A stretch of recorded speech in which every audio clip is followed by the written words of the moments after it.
I think what really intrigued me about Don Shirley was how complicated he was. There's just so much to pull from in terms of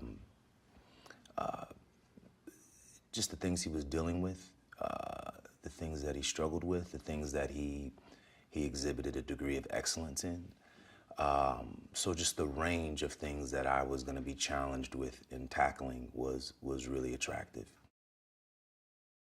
Green Book is in reference to what was called the Negro Motorist Green Book, which was around in the 60s, which basically instructed black people or directed black people where they could stay in the South safely and be welcomed, because our country was segregated at that time. And what I learned was that it was something that gave a lot of African Americans a little bit of peace in traveling, because they knew they could plot their journey. They knew exactly where they could stay and not necessarily go to these towns or these cities and be worried about finding a place to sleep.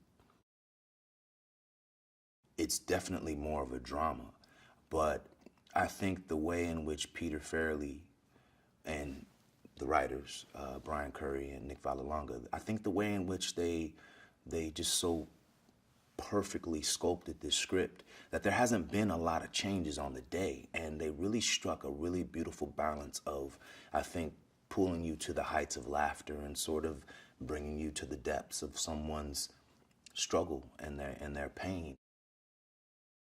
He's just immersed in the character, and so how he pitches ideas and bouncing things off you is something that is really unique. And I've just really learned a lot from how he approaches the character, how he lives in the character.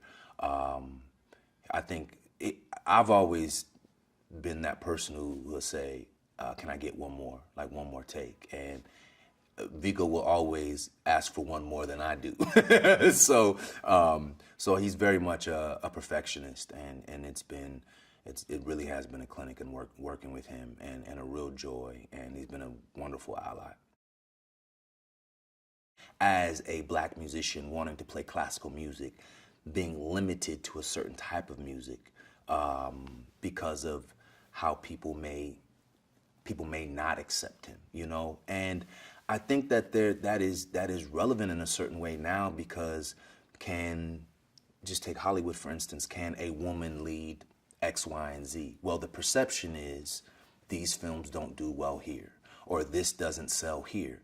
And so the effort is not truly made to do that overseas or do that internationally, because the perception is it won't do well there. So how does that ever change? How does someone ever really reach their capacity or their potential if the ideal is already that you're a failure, or that you will fail at something before you're even given the opportunity? So I don't think